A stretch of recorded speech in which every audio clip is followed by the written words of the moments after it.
Hello বন্ধুরা, তোমরা সবাই কেমন আছো? তো আশা করছি যে যেখান থেকে আমার ভিডিওটা দেখছো সবাই অনেক অনেক ভালো আছো। বন্ধুরা, আজকে আমি তোমাদের সাথে একটা ব্লাউজের পিঠের ডিজাইন শেয়ার করব। তো আমি তোমাদের পুরো মাপ সহ বলে দিচ্ছি ও ডিজাইনটা কাটিং করে দেখাচ্ছি। তো তোমরা পুরো ভিডিওটা দেখতে থাকো। তো দেখো, প্রথমে আমি কিন্তু সমস্ত কাপড়ে কেটে নিয়েছি। এটা একটা বম্বে কাট ব্লাউজ হবে, তো ছোট ছোট পার্টগুলো আমি আগে থেকেই কেটে নিয়েছি।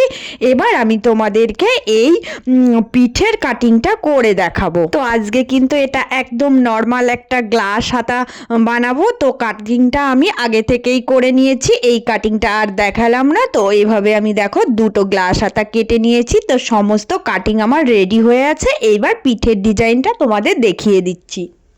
তো এবার আমি কিন্তু এই লাইলিনটার উপরে কাটিংটা দেখাচ্ছি। তো দেখো, এখান থেকে আমি 3 পয়েন্ট করব।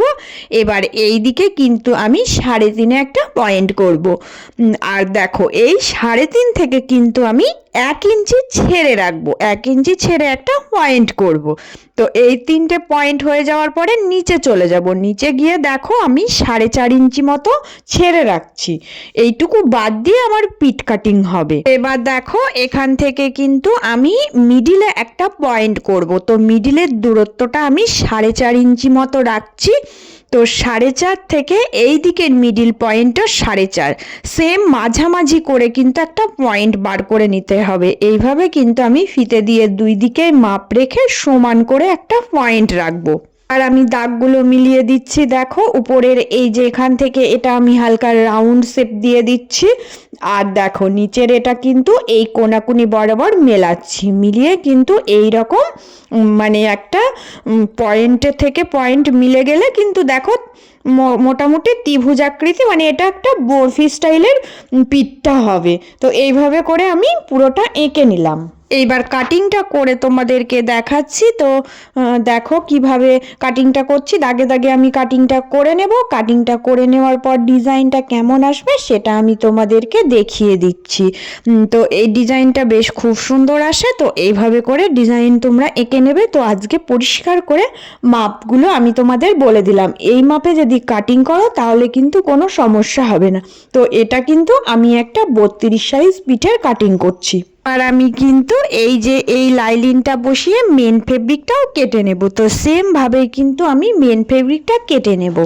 নিয়ে তোমাদেরকে দেখাচ্ছি। পুরো আমি দুটোই রেডি করে নিয়েছি, কিভাবে বানাবো আর কি করব সেটা একটা দেখিয়ে দিচ্ছি। ব্লাউজটা কিন্তু কোনো ফিতে দেব না, একটা বোতাম সিস্টেম হবে। তো দেখো, আগে ফার্স্টে আমি এই টুকরো ফিতেটা আমি করে নিয়েছি। এবার এটাকে দেখো কিরকম করে ভাঁজ দিচ্ছি। ঠিক এইভাবে ভাঁজ দিয়ে এই মেন ফেব্রিকটার এই দিকে কিন্তু জুড়ে নেবে। জাস্ট একটা চাপ সেলাই দিয়ে এটা আটকিয়ে দেবে। তো এবার দেখো, এই লাইলিনটা আমি এর ওপরে বসিয়ে দিয়ে সেমভাবে কিন্তু সেলাই করে নিচ্ছি। আগে চাপ সেলাইটা দিয়ে এই লাইলিনটা জয়েন করে নেব, তারপরে কি করব সেগুলো পুরো দেখিয়ে দিচ্ছি। তো এবার দেখো, আমি কিন্তু প্রত্যেকটা কোণাতে ও মাঝে ছোট ছোট করে কাট লাগাবো। এই কাট লাগানো কিন্তু খুবই জরুরি। কাটিংগুলো না লাগালে কিন্তু ডিজাইন পারফেক্টভাবে আসে না। তাই আগে কিন্তু এই ছোট ছোট করে কাটগুলো লাগিয়ে নেবে। এবার আমি সোজা করে নিচ্ছি। তো সোজা করার পর তোমাদের একটা জিনিস দেখিয়ে দিচ্ছি। দেখো, এই যে বোতামের যে ঘাটিটা মানে ফিতেটা হয়েছে, এই ফিতেটা কিন্তু আমার এইভাবে থেকে গেল। তো এই কাজটা আমার হয়ে গেল। আর একটা কাজ বাকি থাকবে, ওটা আমি পরে করে দেখাচ্ছি। তো এবার কিন্তু আমি প্রত্যেকটা ডিজাইনের চারিদিক এই কোণাগুলো কিন্তু হাত দিয়ে সুন্দর করে চেপে রাখবো। মানে ফার্স্টে কিন্তু এইভাবে করে সুন্দর করে সেট আপ করে নিতে হবে, তারপরে কিন্তু এর ওপর দিয়ে চাপ সেলাই দিতে হবে। তো এইভাবে করে যদি ডিজাইন তৈরি করা যায় তাহলে কিন্তু খুব সুন্দর ফিনিশিং আসে। তো এবার দেখো, এর ওপর দিয়ে কিন্তু আমি সুন্দর করে একটা সেলাই দিয়ে নেব। তো এইভাবে সেলাই দিয়ে নিলে কিন্তু এই ডিজাইনটা এইভাবেই থেকে যাবে। একদম খুবই সুন্দর একটা ডিজাইন তৈরি হয়ে যায়। তো এই টিপসগুলো সব আমি তোমাদেরকে বলে দিলাম। পিঠের ডিজাইনটা এরকম এসেছে। এবার দেখো, এখানে কিন্তু একটা বোতাম সেট করতে হবে। তো এই বোতামটা আমি নিয়ে নিয়েছি।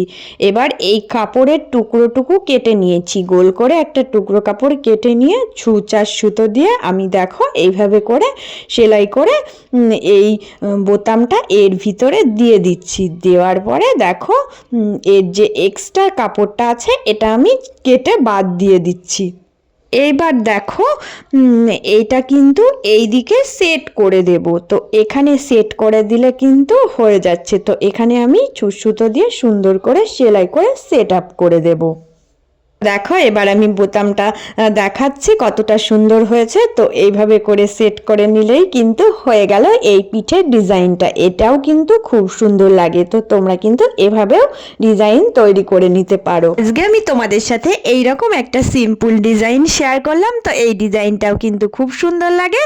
তো বন্ধুরা এরকম নিত্য নতুন ডিজাইন আমি তোমাদের সাথে আরও শেয়ার করব। তো সবাই কিন্তু অনেক অনেক ভালো থেকো। আজকে আমি পুরো ব্লাউজের ডিজাইনটা তোমাদের সাথে শেয়ার করলাম। আর ব্লাউজটা দেখো এইরকম এসেছে। তো কেমন হয়েছে তোমরা অবশ্যই আমাকে কমেন্ট করে জানাবে। কিন্তু যারা পুরনো বন্ধু হয়ে আছো আমার ভিডিও রোজ দেখো তাদের অনেক অনেক ভালোবাসা ও ধন্যবাদ। আর যারা নতুন বন্ধু তো তাদের প্লিজ চ্যানেলটা সাবস্ক্রাইব করে নিয়ে পাশে রাখার অনুরোধ জানাচ্ছি। তো সবাই অনেক অনেক ভালো থেকো।